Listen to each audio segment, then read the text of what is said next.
Oh, I see. I'll pass in the plate or fixing the plate. Okay. So doing some preparation there. And I check that here. But you can only speak about the go there.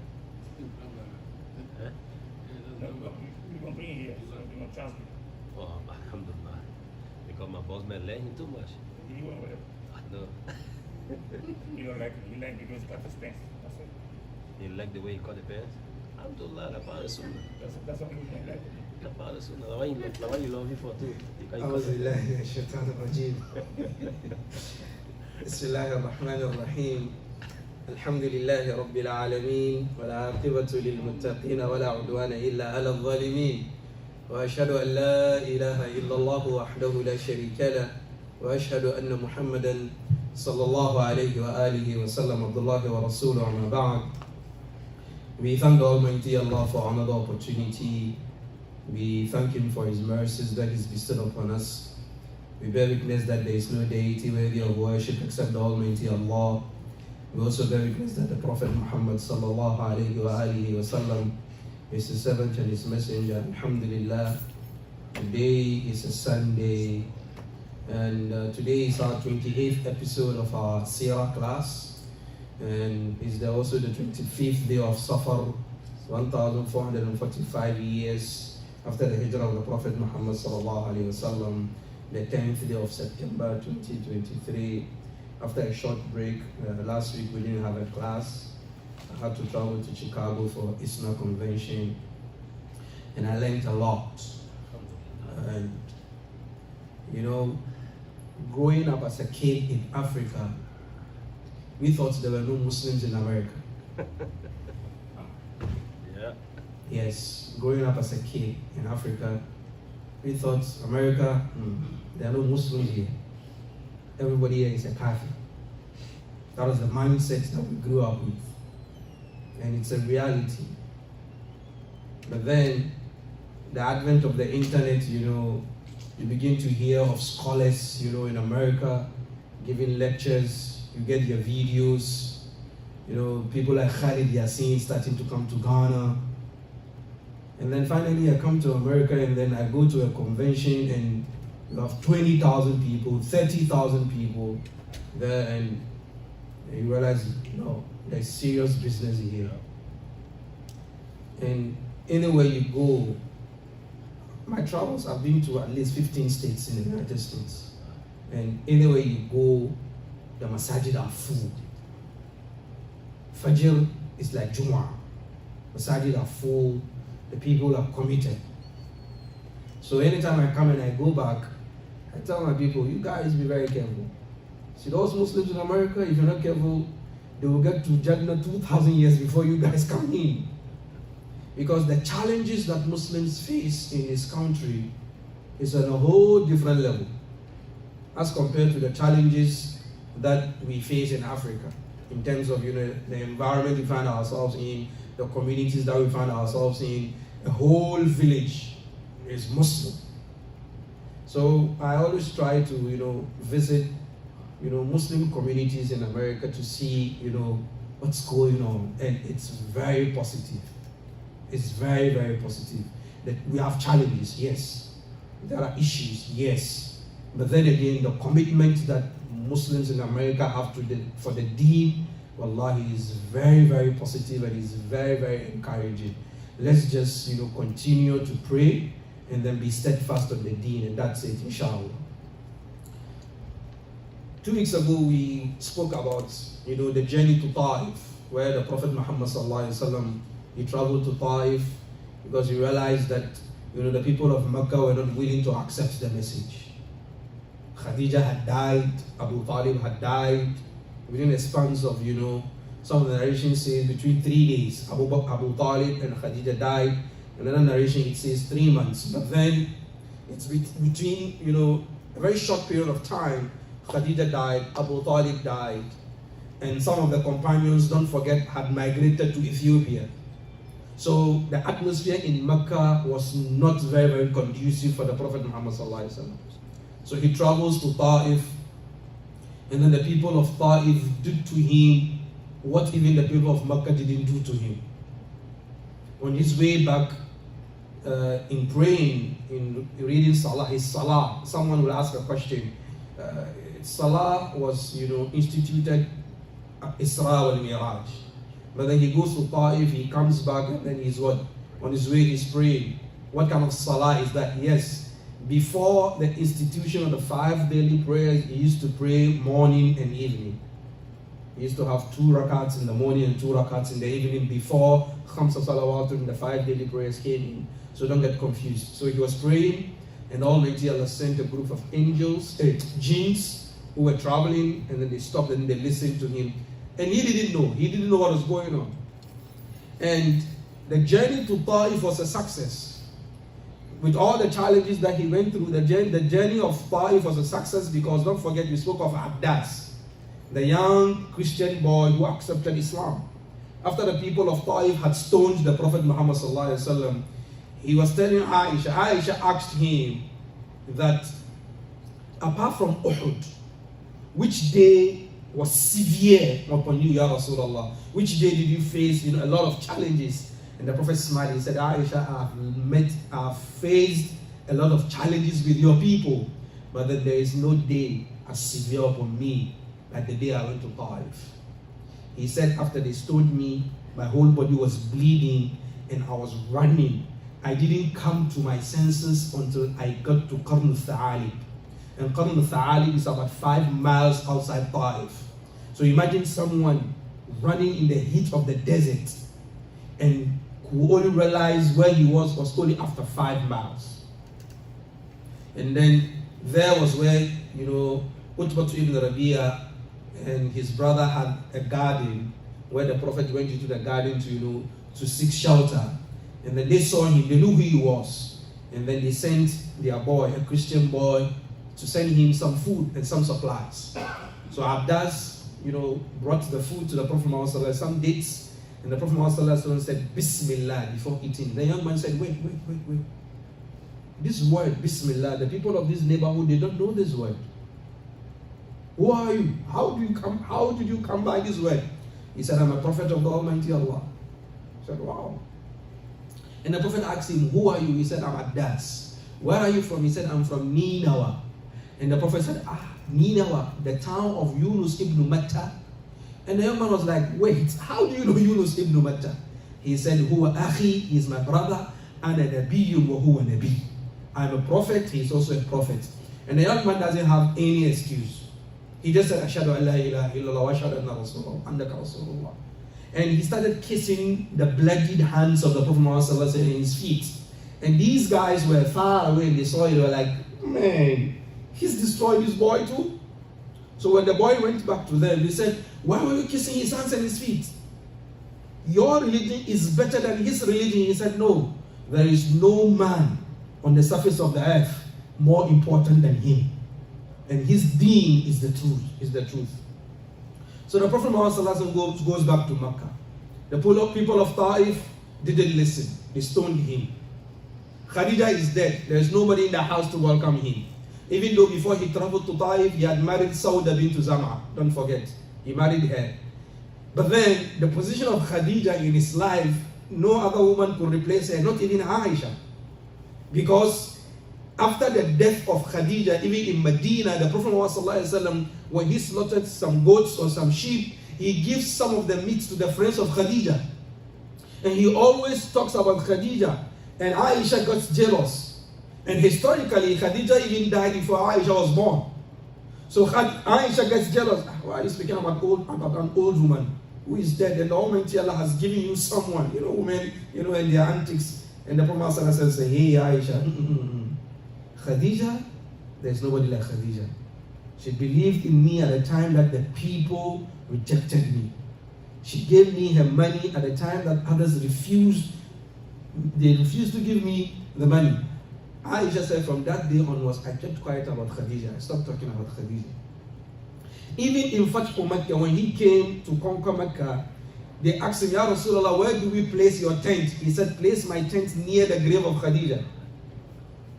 So Khadija's position was something that nobody could replace.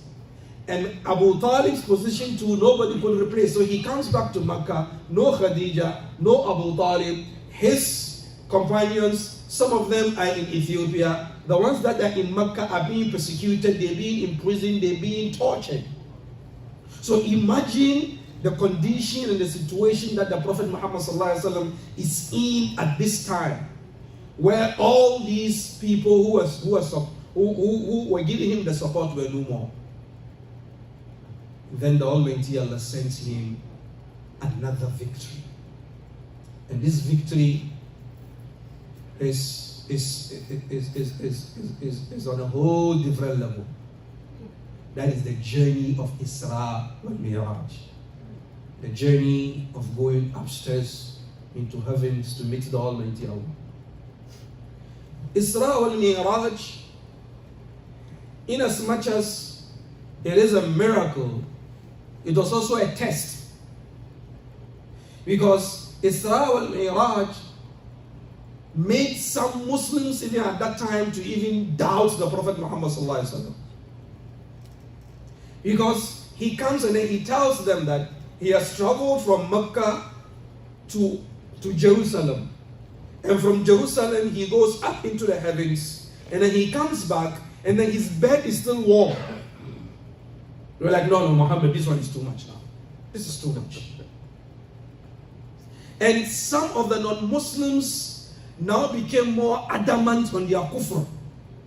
That he's taking it to another level. And some of the Muslims, their iman increased because of Isra and Miraaj. Their iman for the Prophet Muhammad, for Islam, and their belief in the Prophet Muhammad sallallahu alaihi wasallam was doubled exponentially because of Al-Isra and Miraaj. The statement the Almighty Allah made with Isra and Miraaj is that if the people of the dunya are chasing you away and they don't like you, I, the Almighty Allah, is inviting you. A lot of, statements have been made concerning Al-Isra and Miraaj. That was it with his body and his soul, or it was only with the soul? Meaning, the Isra and Miraaj really happened with his body, that it is his body that was moved from Mecca to Jerusalem and from Jerusalem to upstairs, or it is only his soul. He was sleeping and then the soul was the one that was taken along with the journey. I hope you get.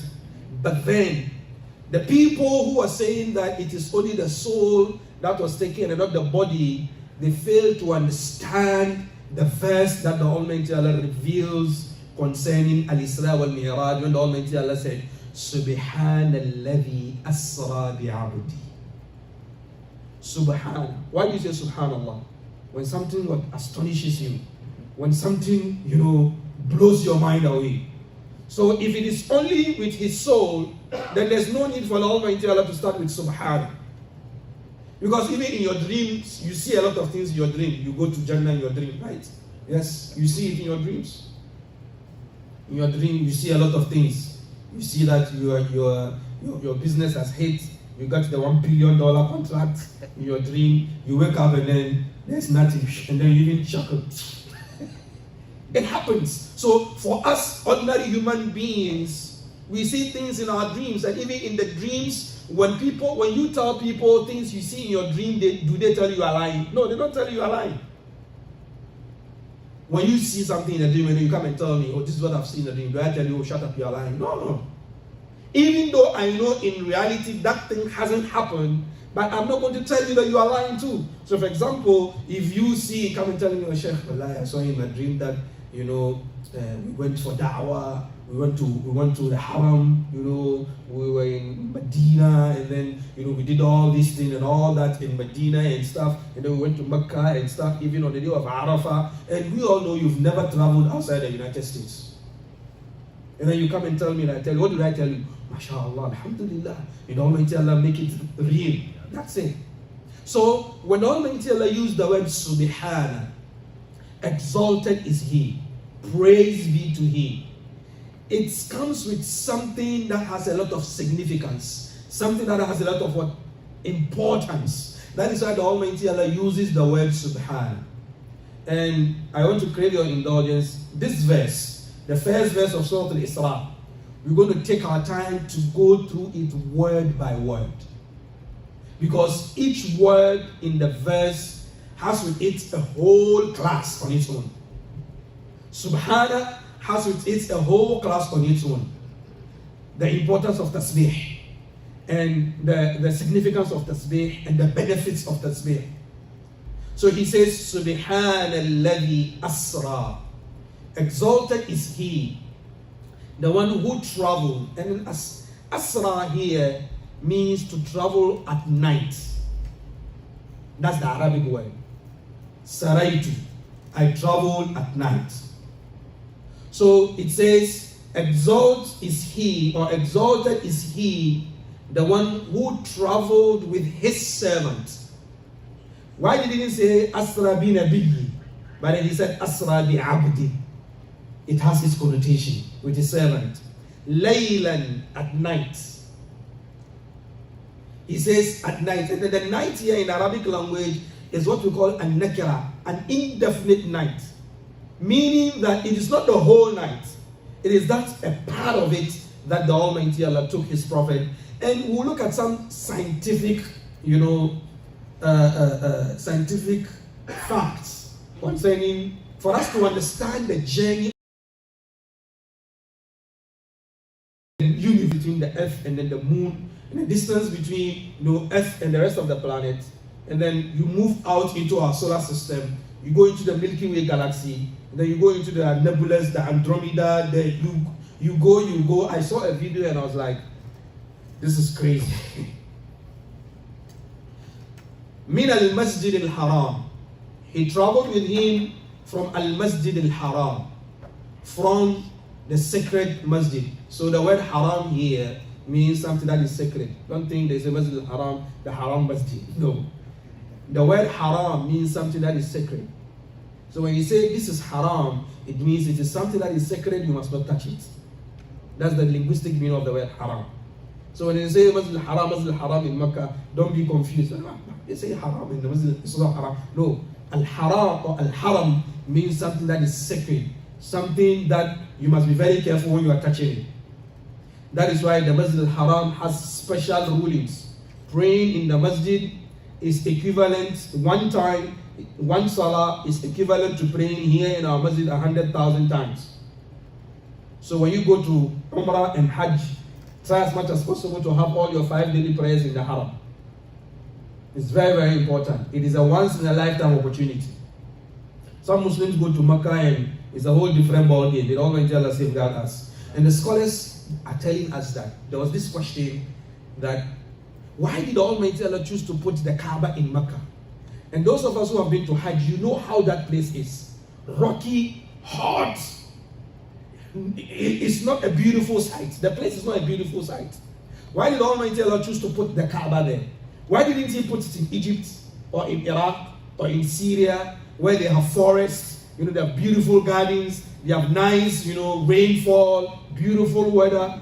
The scholars are saying because the Almighty Allah did it so that when you go to Mecca, you don't have any distraction. The only thing that takes you there is the Kaaba. You're there to worship the Almighty Allah. So Masjid al-Haram. We look at Masjid al-Haram, the masjid, the rulings for traveling to Mecca. Because Mecca is not like any other city in the world. The city of Mecca, and the city has its demarcation. There is a territorial boundary that within there are rules and regulations there. For example, you don't pluck leaves from a naturally growing tree in Mecca. If you pluck a leaf in Mecca from a tree, a natural growing tree, you need to slaughter a sheep. What about someone who goes and then he cuts down a whole tree in Mecca? There is no hunting in Mecca. You don't hunt in Mecca. You don't carry weapons in Mecca, except when it is time for war. That has been allowed. Even in Medina, you don't carry weapons in Medina. Then again, in Mecca, you don't pick up lost items. So for example, you see an item that is lost, and then you pick it up to look for the person. Here in Philadelphia, if you find a missing item, you pick it up. Two different opinions. The first opinion is that you look for the person for 3 months. After 3 months, that thing becomes yours. Another opinion is that you look for the person for 1 year. After 1 year, the thing becomes yours. But in Mecca, the moment you pick something that belongs to someone, you look for the person until the day you die. It never becomes yours. So imagine those who go to Mecca to go and steal. If even picking a lost item is an issue in Mecca, imagine someone who goes to steal. So, إلى المسجد الحرام. The journey was from Masjid al-Haram, Mecca, to Masjid al-Aqsa, that is Al-Qudus, Jerusalem. We're going to look at historically what is Jerusalem and who are the original settlers in Jerusalem, because yes, it is a geopolitical something. As Muslims, we should also know what is going on there and what's the reality there, what's the history of the Masjid. It's very, very important. And then the Palestinian cause.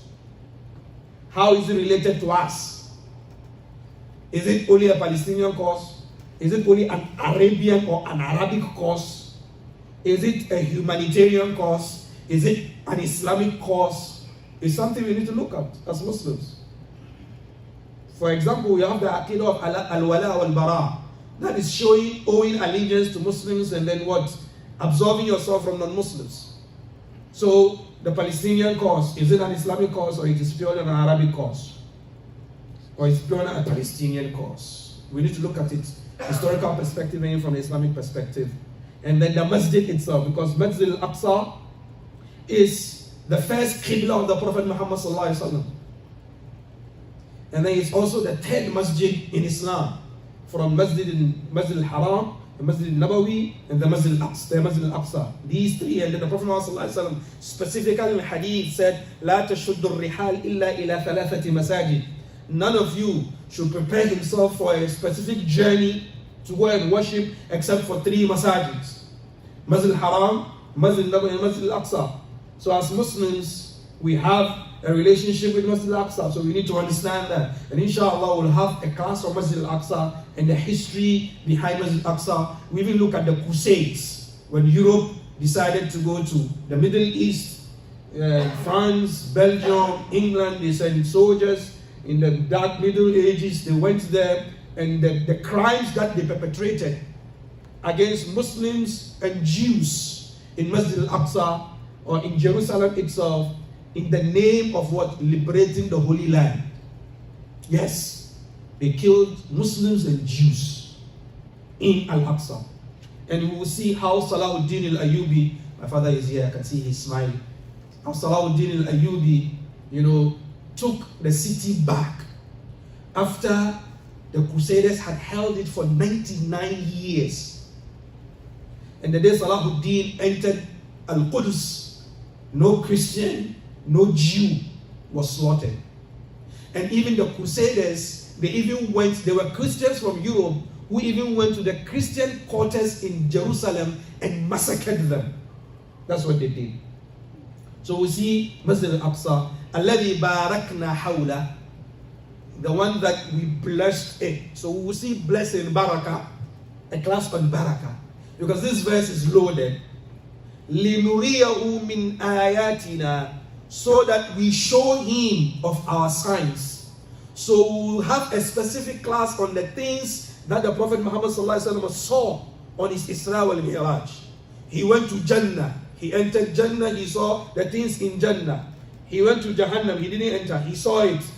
He saw Jahannam, he saw stuff in Jahannam, he saw the deeds and the acts that some people do that is going to send them to Jahannam. And I believe it is a class that we must have, so that at least we'll be able to learn some things that will help us in our Iman. The things he saw on his way. And then, إِنَّهُ هُوَ السَّمِيعُ الْبَصِيرُ. And verily the Almighty Allah is the one who He is and the one who sees. And these are two attributes of the Almighty Allah. And coincidentally, when I was going through, studying, preparing for this class, I realized that most of the prophets of the Almighty Allah, in their dua, they always use huwa as-sami'u al-basir. Especially as-sami' is the one who hears. So this is just the verse. Just, a translation of the verse, but then we can see that the verse consists of a lot of things that we can study or we can learn. This is the journey from Mecca to Bayt al-Maqdis. But then the journey from Bayt al-Maqdis to the heavens is put in Surah Al-Najm. وَالنَّجْمِ إِذَا هَوَى مَا ضَلَّ صَاحِبُكُمْ وَمَا غَوَى وَمَا يَنطِقُ عَنِ الْهَوَى إِنْ هُوَ إِلَّا وَحْيٌ يُوحَى عَلَّمَهُ شَدِيدُ الْقُوَى ذُو مِرَّةٍ فَاسْتَوَى وهو بالأفق الأعلى ثم دنا فتدلى فكان قاب قوسين أو أدنى. Up to the end, we also look at the explanation of these verses, even though they do not contain a lot of meat like the first one that we talk about. There are some hadith that speak about Isra and Miraaj, and we're going to look at three hadith, very long hadith, and all these three can be found in Sahih Muslim. And they are all from Anas bin Malik. Anas bin Malik radiallahu anhu says that the Prophet Muhammad sallallahu alaihi wasallam had said that one day utitu bil buraq. Buraq was brought to me. And the word al-buraq is a root word from baraka or al-barq. And al-barq, and there's thunder and there's lightning. Modern day Muslims were a problem sometimes. Some modern day Muslims, in interpreting, Isra wal Miraaj, said the mind is not a horse, a lightning, because of the word al-barq or al-buraq. No, that is a very problematic translation or interpretation. Modern day Muslims, we always want to be smart. And then we want to interpret the Quran and the Sunnah to match our whims and our caprices of modern day issues. We do not need to force the Quran and Sunnah to align with modern day mindsets or modern day findings. No, we must rather Islamize modernity. We cannot modernize Islam. What we need to do is we Islamize modernity.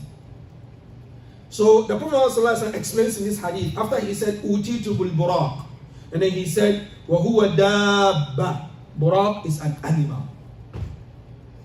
So if you, as a modern day Muslim, you believe in what the Prophet ﷺ says, and he is the one who said, Buraq was brought to me.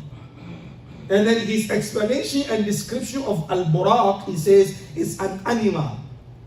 So you can't come and tell us that buraq here means it is a lightning. No. Abyad, white in color. Tawilun, very tall. Fawq al-himar, it is bigger than a donkey. Wadun al-bagl, but then it is smaller than a horse. يضع حافره عند منتهى طرفه. His step lands at the farthest point of its eyesight. So where the eye can see, that's where the hoof will land. So from that place, another length, the hoof will land.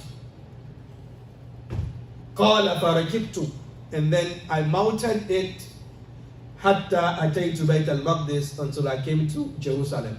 So this hadith shortens for us the travel from Mecca to Medina, from Mecca to Qudus, to Jerusalem. The Prophet said the animal was brought, white in color, tall, bigger than a donkey, smaller than a horse, and this is the speed of the animal.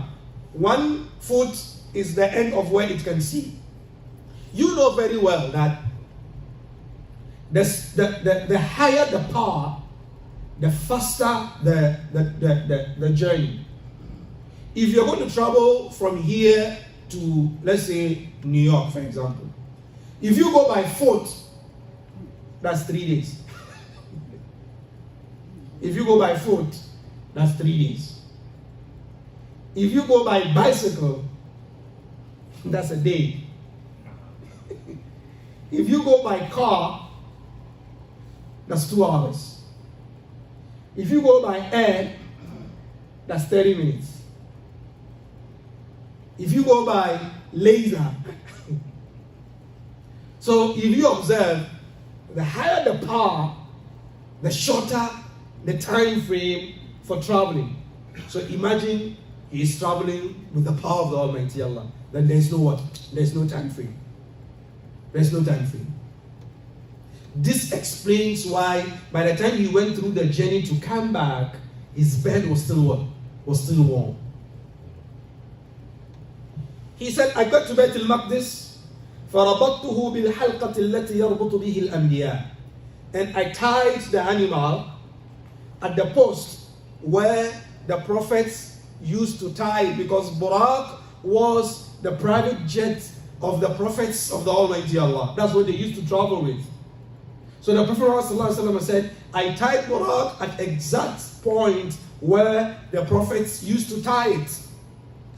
ثُمَّ دَخَلْتُ الْمَسْجِدِ, and then I entered the Masjid, Masjid al-Aqsa.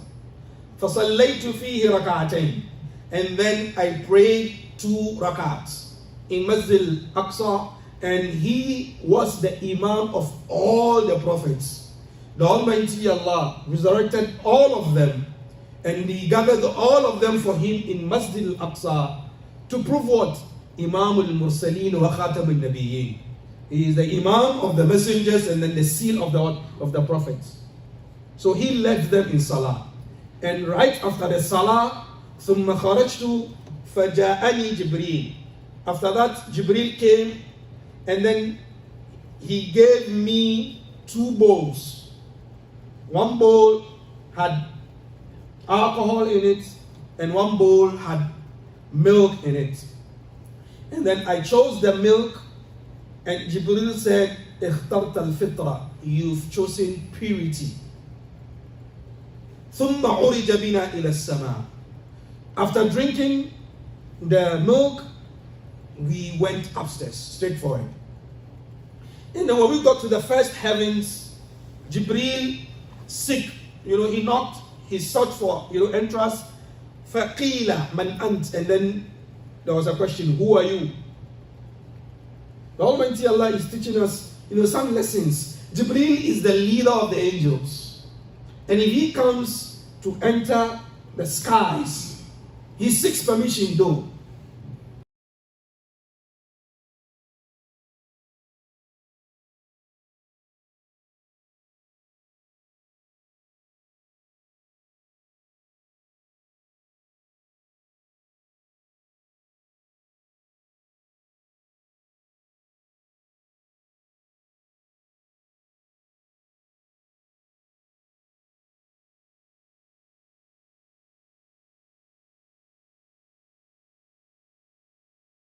I don't know.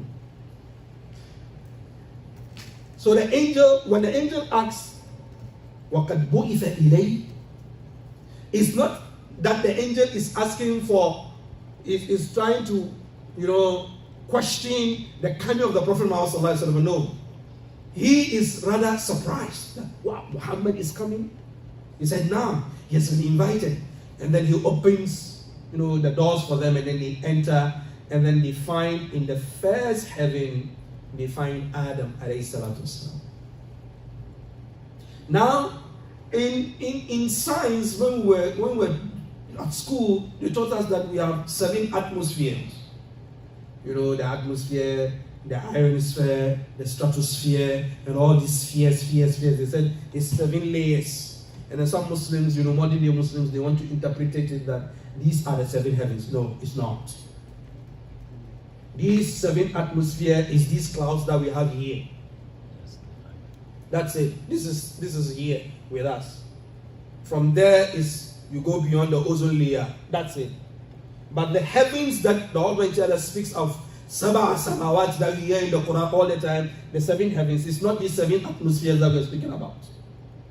It's these 7 heavens that the Prophet Muhammad is teaching us in this hadith, that when he got to the first heaven, there was what? There was Adam alayhi salatu wasalam. And then he goes, فَرَحَّبَ بِي, and Adam welcomes him. وَدَعَى لِي بِخَيْرٍ, and Adam prays for the Prophet Muhammad sallallahu alaihi wasallam. In some other narrations, it's Adam speaks to him and then tells him, where is it? Because the 3 hadith that I have, they have a lot of similarities in there, but there's also some difference in wordings in terms of, okay, let's look at the other hadith where when he gets to the first heaven, he finds Adam, and then Adam has some dark, something dark on his right side and something dark on his left side. When he looks at the right side, he's happy. When he looks at the left side, he cries. And then Jibril tells him, this is Adam. And then Adam said, Marhaban bin Nabi Salih, Walibn Salih. Welcome to a good prophet and a very good son. That's what Adam tells him. Welcome, my son. And Jibril explains to him that the dark side that he looks at, on the right is right, and then he's happy. Those are his children, his kids, his offerings. That is us who are going to enter Jannah. So when he looks at the right side, he's happy. He looks at the left side, he's sad, and then he cries because these are the side that are going to what? That are going to go to Jahannam. May Almighty Allah safeguard us. Then he goes to that second heaven. The same thing happens. Who is it? He says it's Jibril. And then, who are you with? He says it's Muhammad. He said, has he been invited? He said yes. And the angel is very, very, happy. And then in the second heaven, he finds Isa and Zakaria and Yahya. Isa and Yahya. We will come and speak. There is something that I came across some time ago. It just came to me that, even though it's not a hadith, but in some way, some of the scholars are trying to interpret why did he meet Adam first, and then why in the next heaven he meets, Isa and Yahya, and then the next level he meets Yusuf, the next level he meets Harun, and then he meets Musa, he meets Idris, and then he meets Ibrahim, and how, what's the lesson that one can pick? I think I will look for it. It's something that we can learn. It teaches us, he explains, the challenges that the prophets went through. So in meeting them in that sequence or in that way, it's more of a preparation for the Prophet Muhammad sallallahu alaihi wasallam in some of the possibilities that he's going to face on his path on da'wah. So he meets Isa and Yahya, and we all know Isa alayhi salatu wasalam, and we all know Yahya. And Isa and Yahya, they were at the same time. Even though Yahya was there before Isa, and Yahya was killed, but Isa was not killed, and Isa has been lifted up into heaven. But then the Ahmadiyya, they claim that Isa